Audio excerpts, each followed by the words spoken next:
Hello, everybody, and welcome to another episode of the Politiine Podcast. As always, I'm your host, Ray Hennessy, and today I'm joined with our data correspondent, Aydan. Today we're going to be talking about the election. Mostly we want to talk about, first, the general election trends between genders, education, and such. And then we're going to go into some of the swing states and then talk about other interesting states and bring up a few other interesting trends and influences of this election. So, Aydan, firstly, welcome. And I think we should start by talking about some of the general trends. Yes, so I have in front of me a comparison of the exit polls between the 2020 election and the 2024 election. These are from CNN, and basically I made a comparison of each demographic group over the two elections. So I want to just start going through each of these to sort of talk about which demographics shifted the most. So obviously the first thing we should start with is the racial category. So the biggest shift of this election undoubtedly was the Latino vote. According to these polls, they shifted 26% to the right. Asian Americans also shifted 12% to the right. And interestingly enough, Native Americans supported Trump by a 31% margin, whereas white voters stayed pretty much the same. In fact, it shifted about 1% to the left. And there was also speculation about African American voters that they would also see a large shift to the right, but it seems that didn't really happen. They shifted about 3% to the right, but it was nowhere near as significant as some of the other groups. Interesting. So seeing that the Latino vote had the greatest variation between 2024 and 2020, was this a trend of Latino groups throughout the entire country, or were there perhaps certain counties or certain regions where Latino shifted heavily to the right, but then other regions stayed pretty much status quo? So it was pretty much every single Latino majority county in the U.S. That's including places that are Mexican American, Cuban American, obviously with Miami-Dade County in Florida and stuff like that. So pretty much every single Latino group actually shifted right. Although, of course, the general trend of Cubans and South Americans being more supportive of Trump, and then Puerto Rican Americans and Mexican Americans more so for Democrats pretty much stayed the same. We'll get to a little more of that as we go into each individual state. Right. And I think it's interesting if you overlay that with especially Latino males, where I think for perhaps, I don't know if this is maybe one of the first times, but there's definitely an irregularity where the majority of Latino men ended up voting for Trump in 2024 by a margin of about 4%. 54% of Latino men ended up voting for Trump, which is a plus 18 gain from 2020. What is to be made of that? Why did that happen? Well, I think a lot of it has to do with just the emphasis of the campaigns. I think that nowadays a lot of minority voters are starting to shift towards the Republican Party. Obviously, abortion is a big issue amongst them, Latino voters. For instance, if we look at Catholic voters in general, they also saw a 23% shift to rightward, and most of that has to do with Latinos, and most of that has, in my opinion, has to do with some of the rhetoric about abortion. As we know, Latinos are actually the most pro-life group in the U.S., not white Americans. So that certainly has something to do with it. And also, interestingly enough, a lot of Latino Americans put a lot of emphasis on immigration and the border. Yeah. Especially those who live amongst the border counties in Texas, Arizona, New Mexico. Yes, that was particularly interesting. I think the border counties of Mexico and Texas, they ended up going red, did they not? Yeah, so do you want to go right into some of the individual states so we can go into... I think we'd take a second and focus on Texas for a second, while we're on the topic of it. So let's talk about Texas a little bit. Most of the southern counties in Texas, which are pretty much 95% Latino, most of them saw over a 15% shift to the right. For instance, Maverick County saw a 28% rightward shift. Webb County saw a 25% rightward shift. El Paso County, with obviously El Paso in it, they shifted 20%. Donald Trump flipped the counties with Brownsville, McAllen, Laredo, and Raymondville, which are all very major cities that are all 90% Latino. Were these counties traditionally blue?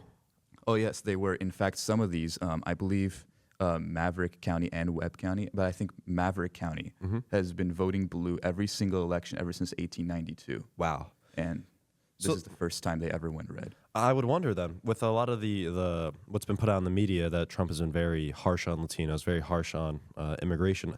Why would it be this demographic group that seems to have gone the hardest for him? I mean, besides from abortion, I'm surprised that with all the immigration rhetoric, it seems he's playing into the Latino vote. Yeah, it's certainly interesting. I think it has to do with the fact that Latinos, especially after they become like citizens of the U.S., tend to be even more anti illegal immigration than white Americans tend to be, is what I would say. And also, yes, there is definitely a difference between Latino men and Latino women because Latino women only shifted 17% right. Well, I mean, I say only, that's still a huge shift, but Yes. Latino men shifted 35% right. So there is also a big gender divide between Latino men and Latino women. But I don't know, what do you think are some of the other reasons why? I tend to take the view that once Latinos become legal citizens in the U.S., or if you're a second or third generation Latino immigrant, or you could be a Latino who's been here since the founding days of this country, there is, I think, a mental difference between those who are what could be perceived as trying to cross the border and kind of reap the benefits that you and your kind of historical group have been trying to obtain and secure. And I think another thing is when you look back in history, especially during the Union movements of the southern states of what's his name, Caesar. Who was that? Who was the Mexican American Union leader? I think Caesar something, where he was like trying to unionize and put together the fruit pickers and the agricultural Hispanic workers. They are hard anti-illegal immigration because they view that it uproots a lot of their communities and undercuts them. And because of that, you do have this large anti-immigration wave amongst, I think, a lot of established Latino Americans in the United States. Yeah. And the one other thing I'll say is I think this election is proof that for a while, even while Latino Americans were voting very strongly Democrat, they were still culturally conservative.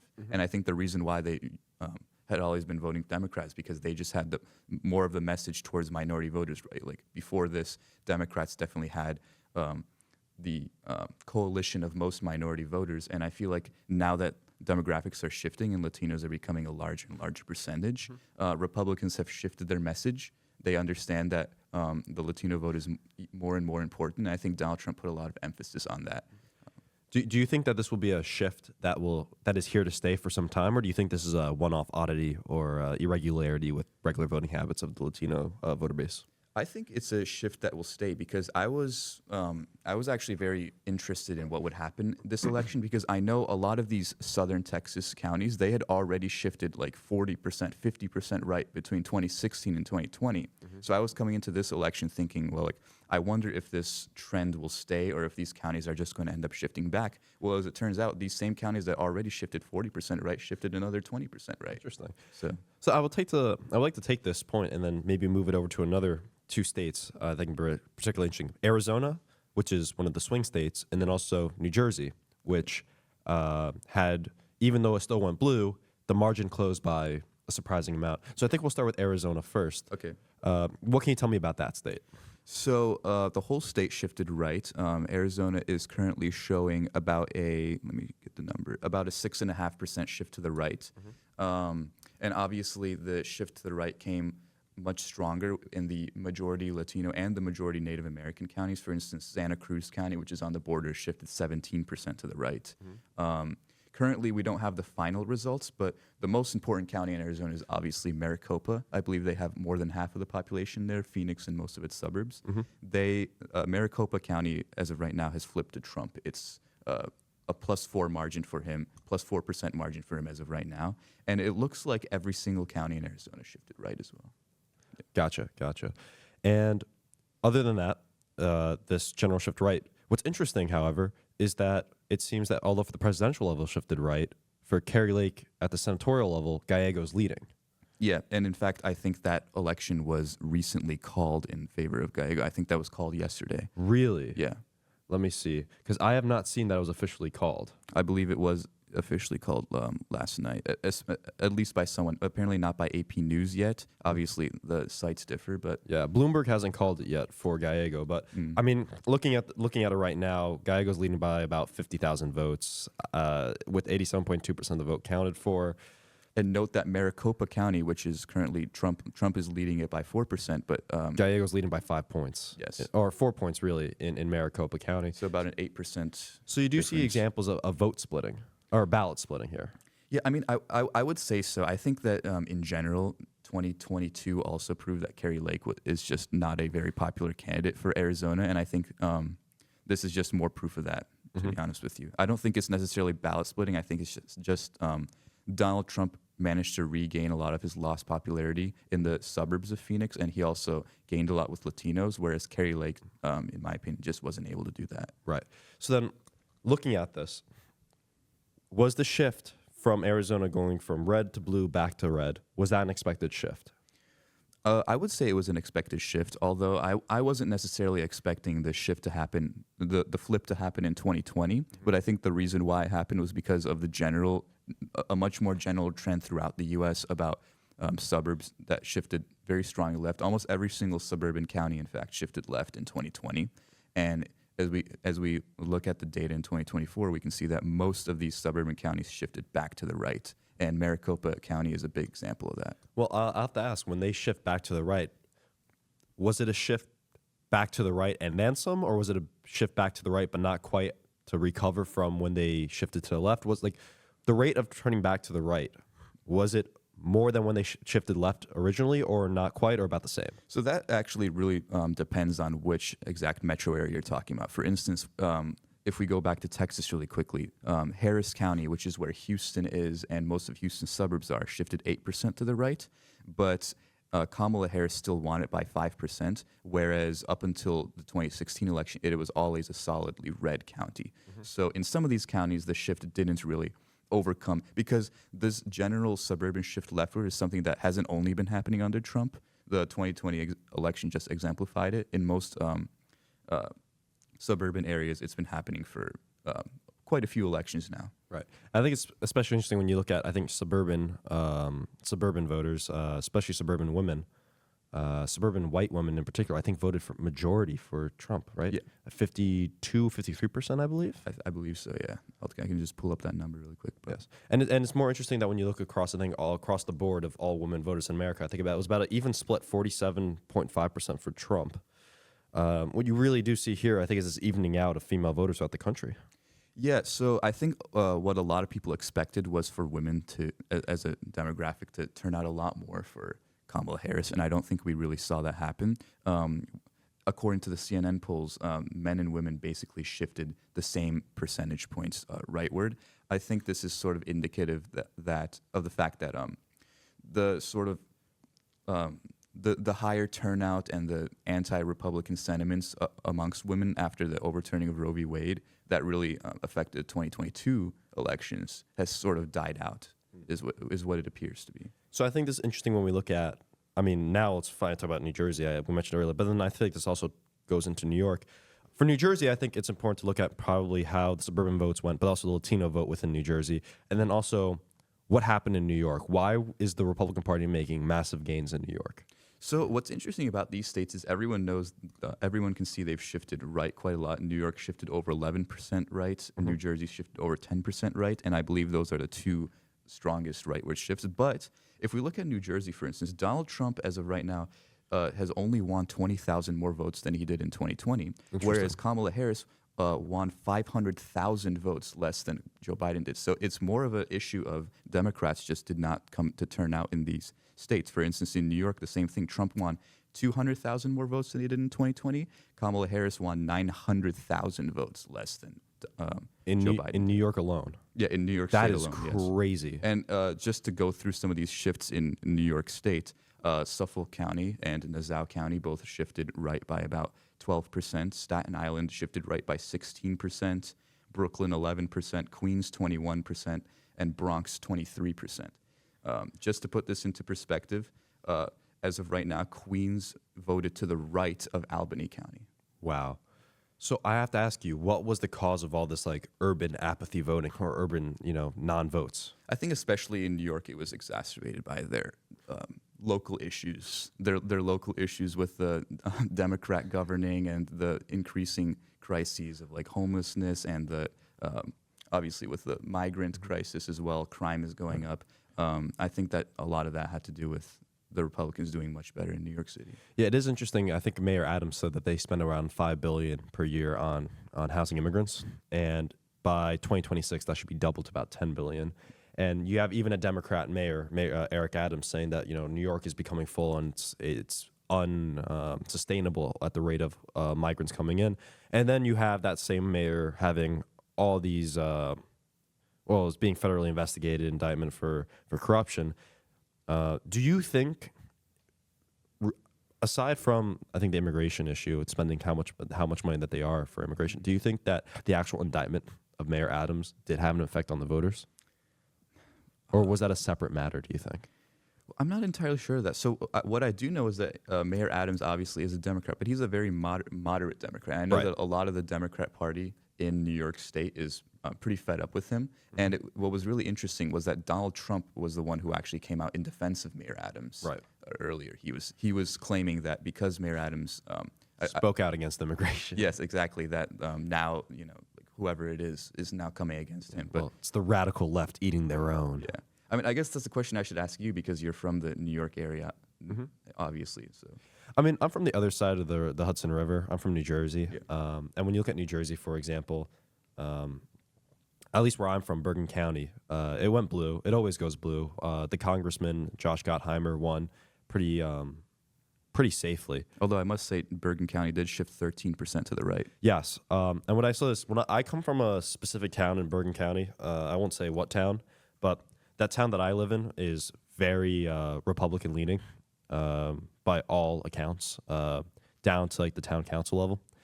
So, I mean, a real Trumpy vibe within Bergen County has always existed, but it's always been mostly snuffed out by other towns around that are affluent, suburban, mostly for Harris or the Democratic Party. But because of these shifts, what you see, we're talking about the suburban votes going right. Even though Bergen County did go blue, it went blue by a margin of only 15,000 votes, which is not large at all when you consider that Bergen County has a population alone of, I think, almost 1 million. And the total vote count of this year was 450,000 votes in total. So only about half the people. I mean, 1 million is a total vote count. The eligible voter base is going to be less than that. But still, when you look at the statistics, New Jersey is a state that can very easily go red, I think, if the progressive social issues are not dropped by the Democratic Party, because there is a large blue-collar, especially Hispanic now, population in New Jersey. And like you said, they're socially conservative. A lot of them, there's a strong blue-collar element in our state, and it's that group of people that can swing these elections in New Jersey and even make New Jersey go red again. And I mean, people take New Jersey as blue for granted, but we've had blue mayors. I mean, not blue mayors. Red governors very recently. It's a state has the potential, and this is a 14 electoral vote state. It's a small state, high population. I mean, it's big sway. If I remember correctly, there was a poll right before Joe Biden dropped out that he was actually losing in New Jersey. Yeah, if Joe Biden stayed in, according to the polling, New Jersey could have went 55% for Trump, which goes to show you. And here's another thing: when you tend to look at the Republican Party in New Jersey, it tends to be a more moderate party compared to the rest of the country. The New Jersey Republicans are, I mean, typical Northeast Republicans. They tend to be softer on a lot of social issues. They all want the SALT deduction cap removed. It's a very different party than what you see in like the Texas Republican Party or the Mississippi Republican Party. It's just how it is in the Northeast. And because of that, it panders to the local people. It's a lot more electable, especially in certain areas. I mean, you see this with every Republican congressman in New Jersey maintaining their seat. Yeah. Now, I think we talked a good amount about New Jersey and New York. Let's start talking about some of the swing states. Okay. I think we'll start. We already did Arizona. Let's go mainly East Coast to the West Coast. Okay. We'll start with North Carolina. What can you tell me about that? Okay, so in North Carolina, the turnout stayed pretty much the same. It appears that Kamala Harris received about the same number of raw votes as Joe Biden did, whereas Trump just increased by about 100,000. So this is interesting. So where New York and New Jersey, she's had steep decline in voters. Yeah. North Carolina was about the same. And North Carolina, Trump was the one who ended up having a giant bolstering of votes. Yeah. Okay. Yeah, so that's definitely something interesting, and other swing states showed the same thing, so we'll get into those later. So the way North Carolina's general trends work in elections is that the top 7 counties in terms of population are all solidly blue, but the reason why it's a red state is because the next 20 to 30 counties in population are all solidly red. So it's a big like political divide. Yeah, and so what we saw in North Carolina was an overall rural rightward shift, especially in the east and northeast of the state, which are majority black regions. Especially a lot of this counties in the northeast of North Carolina had very large rightward shifts, and those are all majority black. As and Additionally, 6 of the 7 top counties, the ones that are all solidly blue, did see rightward shifts. I think this election in North Carolina was all about minimizing damages for the Republicans in suburban counties, because what we've been seeing in recent elections is a very strong shift in suburban North Carolina counties towards the left, and they managed to basically minimize the effect of that.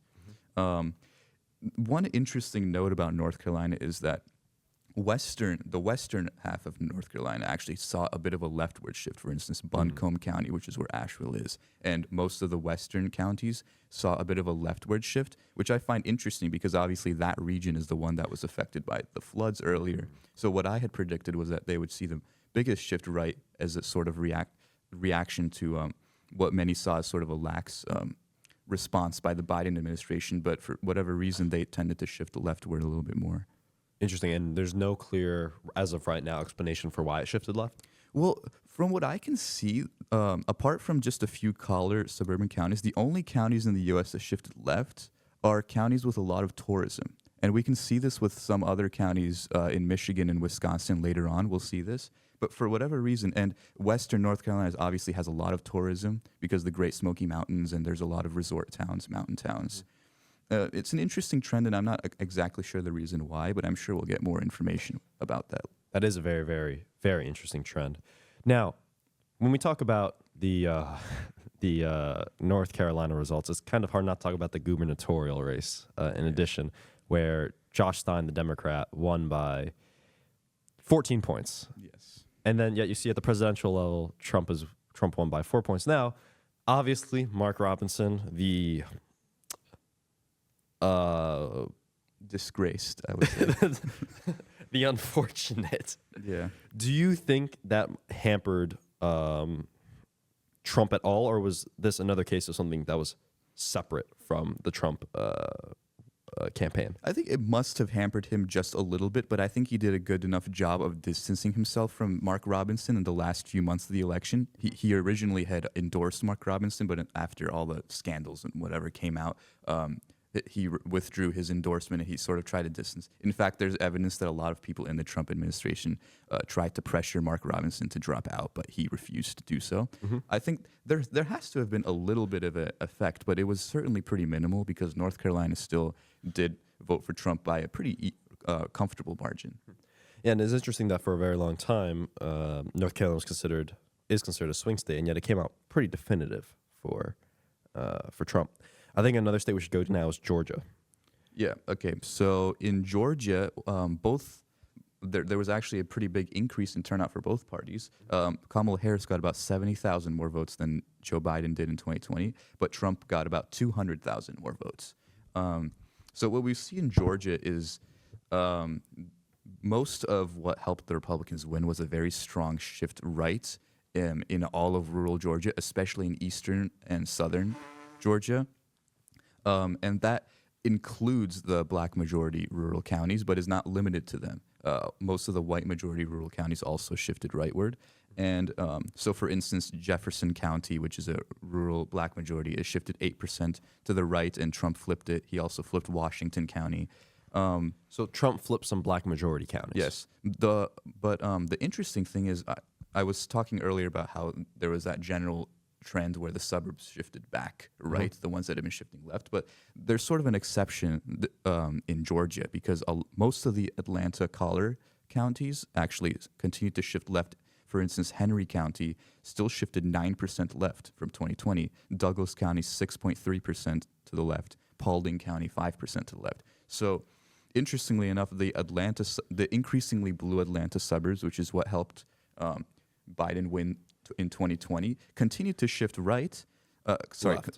Continued to shift left, but this was sort of trumped by a much stronger shift right throughout rural Georgia. Well, then I would have to ask, is the makeup of the suburbs different from most of the suburbs throughout the rest of the country, or is there something else different that maybe makes them distinct? Well, the Atlanta suburbs are probably the fastest changing suburbs in the U.S. They're of the fastest growing. They're becoming increasingly more diverse. Most of the Atlanta suburbs were overwhelmingly white just about 30 years ago, and now they're becoming some of the most diverse suburbs in the U.S. And I think that it's just a prime example of the reason why suburbs are shifting left, right? Like population increasing, becoming richer, more educated, becoming more diverse. And so I think because the shift is so strong, even though Donald Trump performed well in other suburbs, he wasn't able to perform as well in Georgia. Interesting. And then I think another state we can look at is Pennsylvania. Yeah. So Pennsylvania, Donald Trump got about 130,000 more votes than he did in 2020, whereas Harris was down almost 100,000. So this is another state where Harris certainly underperformed Joe Biden. In Pennsylvania, I saw three main areas of rightward shift that really helped Trump win this election. One of them was the Philly area. So the city of Philadelphia shifted 5% to the right. Bucks County shifted 5% to the right and flipped to the Republicans. The second area was the northeastern Pennsylvania, which is also the coal mining region. He flipped Northampton and Monroe County, which both moved about, Monroe moved about 7% to the right. And other counties up there that are significant, Luzerne, Lackawanna, Pike, they all also shifted rightward. And the third place that we saw rightward shift was in the western counties along the Ohio border. So, for instance, Mercer County, Fayette County, Lawrence County, a lot of these Pittsburgh exurbs all shifted rightward. For Allegheny County, which is where Pittsburgh is, and Westmoreland County, which is their main suburban county, they stayed basically the same. So I think that Pittsburgh was another example of like just a pretty strong leftward shift overall. But since Donald Trump performed so well, it sort of neutralized it. So the Pittsburgh area basically stayed around the same. One other thing to mention is that central Pennsylvania, which had been shifting right for quite a long time, was pretty neutralized during this election. Donald Trump pretty much made no gains throughout central Pennsylvania. So I found that to be interesting as well. So he made no gains, but he also didn't lose. Yeah, he didn't lose anything either. Interesting. So that it's interesting when we look at a lot of the shifts and how so many counties have varied so wildly within these last 4 years. It is interesting to look at the counties that did remain stagnant. What did that county look like, and what could be some of the reasons why there was no difference?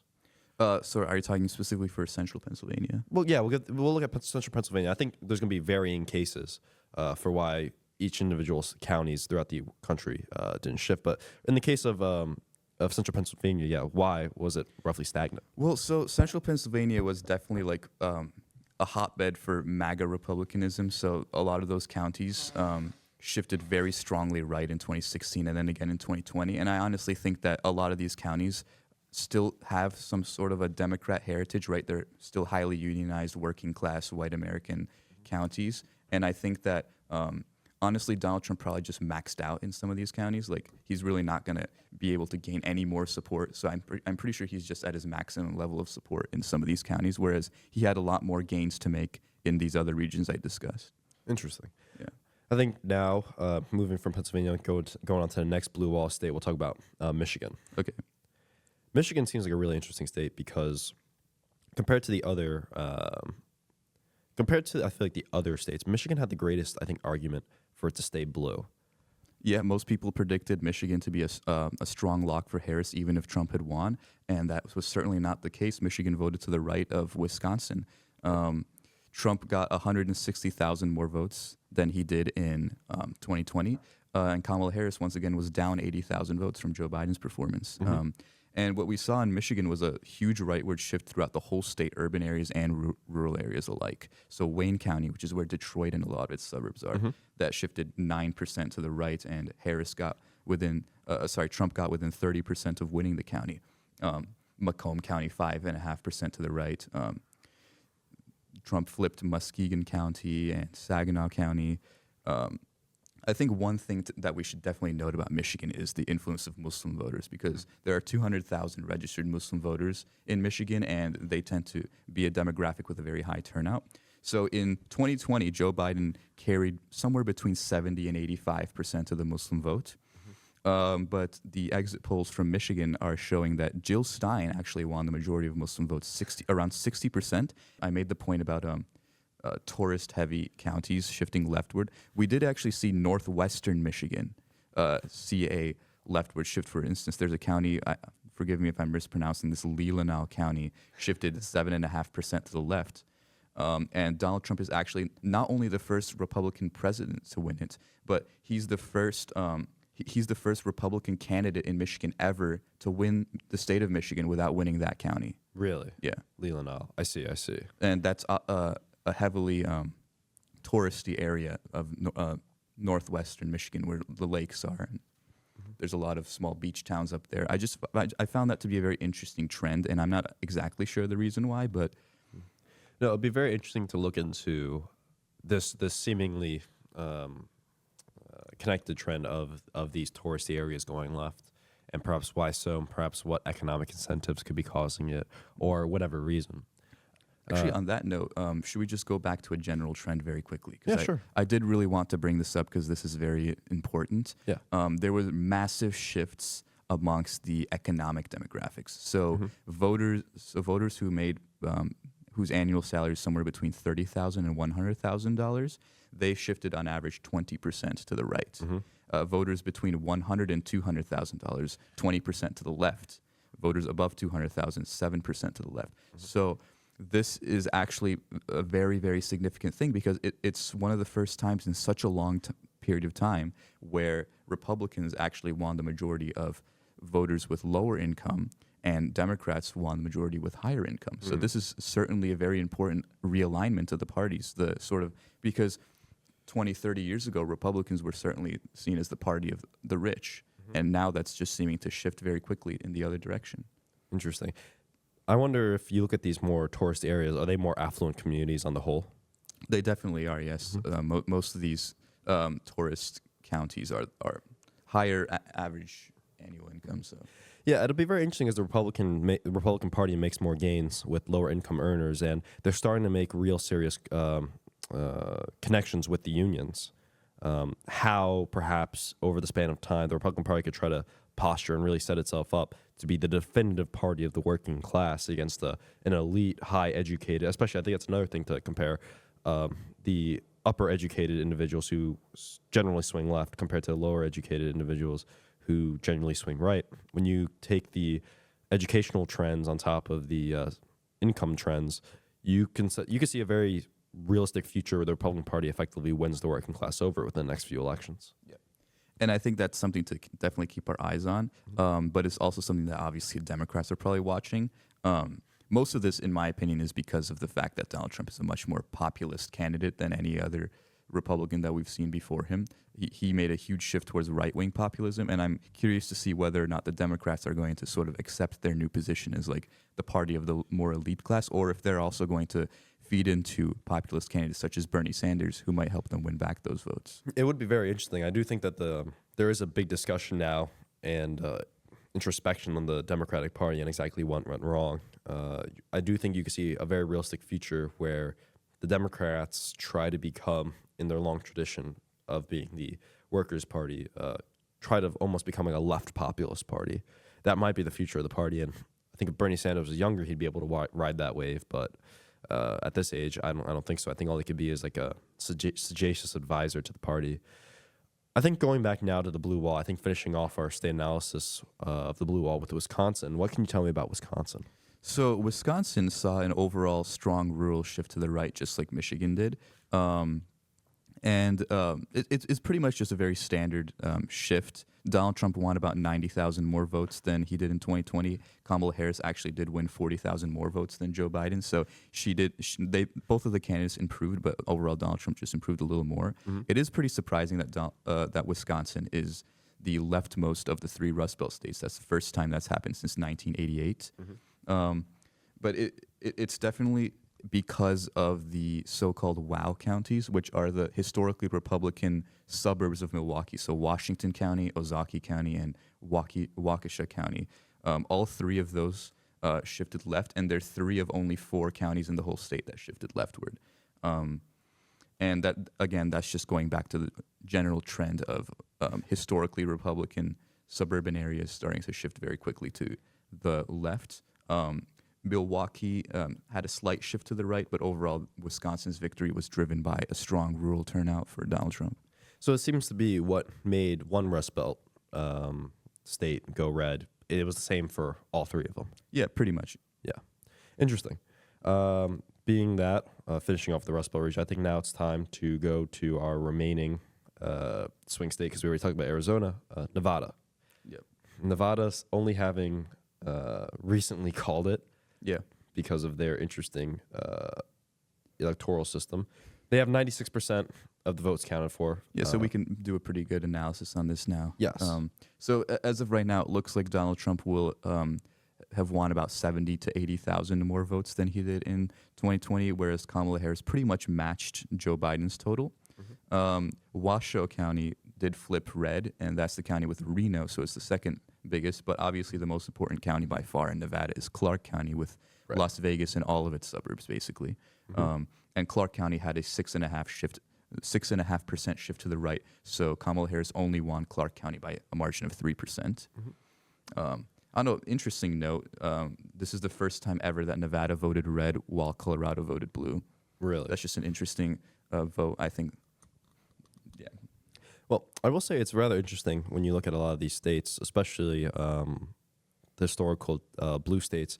With the exception of Pennsylvania, almost every single one of them, the swing states, for the presidential elections went red, but then for the senatorial elections, Senate elections went blue. Michigan had a blue. Alyssa Lockton, Democrat, won. Wisconsin, the Democrat, won. Nevada, Democrat, won. Arizona, it looks like Gallego, the Democrat, is slated to win. Why does it just seem that the red wave really hit its hardest at the presidential level, and then it didn't fully penetrate as well when it came to the senatorial or even congressional levels? I think this just had to do with two things. Number one, obviously, I think Donald Trump is very popular, and I think that he was really he regardless of what a lot of people think about him, he was able to objectively win a lot of votes in the last few months. And I think that on top of the fact that most of the Senate races were already pretty much locks for the Democrats, because Republicans really did not do a good job, at least in my opinion, of choosing strong candidates for the Senate races this year. I think Republicans could have potentially picked up Nevada, Arizona, Wisconsin, and Michigan easily, and that would have put them at 57 seats in the Senate. But I believe that, with Kari Lake or like with Eric Hovde, like these are all pretty weak candidates objectively. They had always been polling pretty low. And frankly, I'm actually very surprised that Dave McCormick was able to pull off a victory in Pennsylvania. Well, do you think that this is an indictment of who Trump endorses, or is this an indictment of just the Republican quality of candidates in these individual states? I mean, I think it's just I think the Republicans just need to start being more mindful and do a better job of choosing local candidates. I think the issue is that Donald Trump obviously represents a very new side of the Republican Party, a very populist side, like the MAGA Republicans. And I think the issue is that works for him because he has such a large ego, he has such a large personality, and so many people love him. But it doesn't work when he endorses these MAGA Republicans on a state level because they have less name recognition. They don't have the same momentum that Donald Trump has. So when Trump goes to these states and he endorses MAGA Republicans, these populist Republicans, it's just not strong enough. I think Trump is really easily the most powerful figure within the MAGA movement. Interesting. I think that wraps up for the most part when we look at our swing states. I think some of the other things we want to talk about include some of the ballot measures. Yes. We should definitely focus on Florida for this. Yes, we should definitely focus on Florida. Yep. Florida has very interesting ballot measures. They enshrine their right to hunt and fish. God bless them. But I think two amendment measures that I think are particularly worth noting is Amendment 4 and Amendment 3. Amendment 4 was to amend the state constitution to establish the right to abortion, prohibit state interference before fetal viability or after viability if healthcare provider determines the patient's health is threatened. Now, in Florida, you need 60% to pass a proposition, and the ballot measure failed. However, 57.2% of the electorate voted yes on it. So although it did not win the 60% threshold, it did reach a majority opinion. What are we to make of this? So I'm just really quickly comparing this. So Donald Trump won Florida by a 13% margin, and the ballot measure went towards the pro-choice side of the debate. So basically, the Democrats by it appears 1.5 million. yeah. I mean, it's a massive, massive difference. But obviously, it failed because the threshold was 60%. I think that it's becoming very clear that abortion is an issue that Republicans are struggling with. Almost every single state, including most of the solid red states that have had ballot measures, have failed for abortion. For instance, Missouri in this election voted to overturn their abortion ban, even though Missouri is seen as a very solidly red state. I believe Donald Trump won it by 17% at the same time. And I think the only reason why Florida lost, like the only reason why the yes vote did not receive over 60% was because of the influence of Hispanic majority areas, especially around Miami-Dade. For instance, Broward County, where Fort Lauderdale is, they get 70% of the vote to yes, but Miami-Dade County only 60%. Yeah, and like so many other counties in Florida that are redder than Miami-Dade on a presidential level voted to the left of Miami-Dade on this issue. I think that just once again shows you that Latino voters in general are much more socially conservative. Yeah, it is very interesting that the struggle the Republican Party will have to maintain between its pro-life element and its pro-choice element, especially since it just seems that amongst the Republican Party even, the pro-life element is becoming more and more unpopular, and especially amongst the general electorate, it's becoming much more unpopular. What's interesting, however, is that when you tend to see the primary elections, it is that religious pro-choice group that tends to be overrepresented and very active in the primary system, therefore keeping the party very much in line with the pro-life position.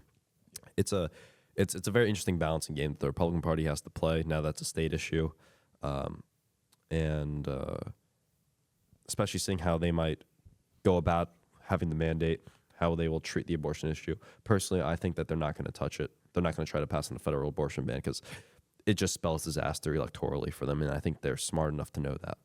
Yeah, I think Donald Trump was very careful in how he handled abortion because he obviously knows that a very vocal percentage of his party is very much pro-life, but also he knows the fact that if he rallied on a national abortion ban, there's absolutely no way he would have won this election. So obviously during election night, he was saying things that were, he was saying like he would veto a national abortion ban, for instance. Yes. And then I think the other amendment, which is interesting, I think a little bit more fun, because I have some friends who are personally very frustrated by it, was the Amendment 3, which would allow adults 21 or older to purchase, possess, and use marijuana for recreational purposes. Another example of something that needed 60% to pass did not, but it got 55.9%. This one, I'm actually just taking a look at this map for the first time. It's actually even crazier than the abortion. So many counties that are solidly red, I'm talking over 70% Republican, voted to legalize marijuana, and yet Miami-Dade County still voted no. Mm-hmm. So Miami-Dade joined a small group of Republican counties that are like 75, 80% Republican and voted no to this amendment along with them. I think it's just once again showing that there's this overwhelming socially conservative aspect of Latino voters, but I do think that it's still impressive that the yes vote did get 56%. There definitely is a very strong shift towards legalizing marijuana. That's definitely one of the main things that the overall public opinion of the U.S. is definitely shifting on. Interesting. I think another statistic that you brought up before we started this podcast was interesting was the religious shifts.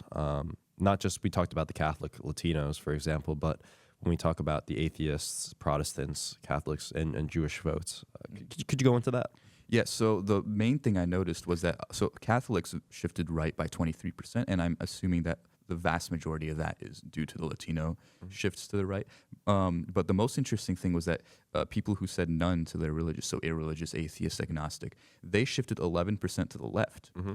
So I find that very interesting, and I think this is indicative that there's starting to become a very big cultural divide between the two parties that's really feeding into the religious aspect as well. Yeah, I do think it's very interesting how I think between these two parties, you're having, like you said, these shifts. There seems to be a gender shift, a clear gender split, especially amongst the youth. There seems to be a clear religious split, especially amongst like the Catholics and Protestants as compared to basically everyone else.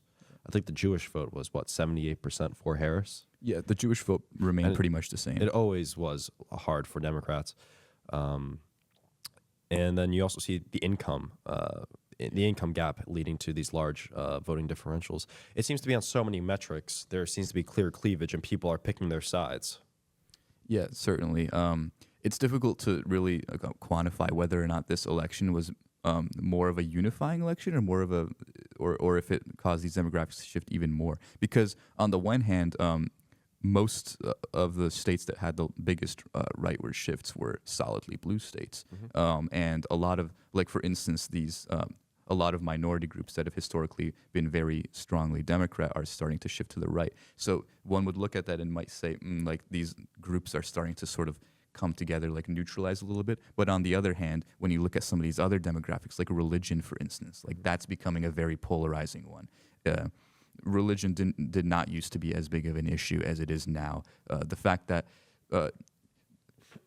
agnostics and atheists shifted 11% to the left in an election where the overall country shifted like 7% to the right. That's pretty significant. So I'd have to ask you, just looking back and taking a step back from the election as a whole, for the Republican Party, demographically, votership-wise, where did it go right? Where did it go wrong? And for the Democratic Party as a whole, where did it go right? Where did it go wrong? So what the Republican Party did, what all they had to do for this election was somehow manage to win back the voters that they lost in 2020. And I think for the most part, they were able to do that. They certainly improved on what they had really lost out on within the suburbs. And I think that they also added in a very important electorate, and that's the Latino vote, because obviously the percentage of Americans who are Latino is now over 20%. And interestingly, the percentage of voters who are Latino is only 12%. But regardless, that's most likely going to start to increase, especially if more of them are starting to get enthusiastic about Donald Trump and the Republican Party. So I think that this definitely was a very big win for the Republicans. And I think that they were able to achieve pretty much exactly what they were hoping to achieve with these demographic groups. And then for the Democratic Party? I think that the Democratic Party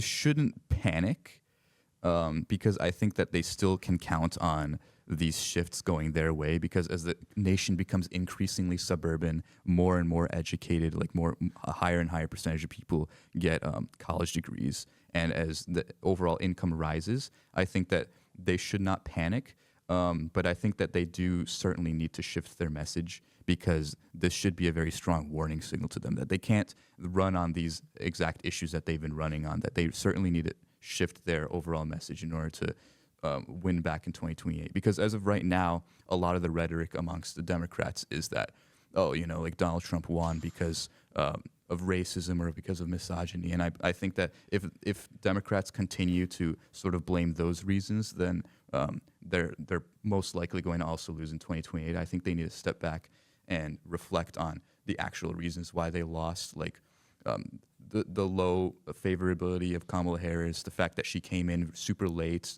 into the race, the fact that Joe Biden had one of the worst approval ratings in presidential history, and they also need to sort out their internal divide, because there's a divide between centrist, moderate Democrats and people who are definitely more on the left. So they need to sort out those divides internally. All right. Well, thank you very much, Aydan, for coming on to this episode and giving your analysis and really good statistics about what has happened, how things have shifted. Yeah. All right. And we thank you, the listener, for spending time with us today. And thank you. This episode was brought to you by our producer, Miles Moorfield, and our researchers, Trex Jones and Michael Schur. This episode was also brought to you by the Ox Institute. For more information to keep up with them, follow them at oxinstitute.org. Thank you.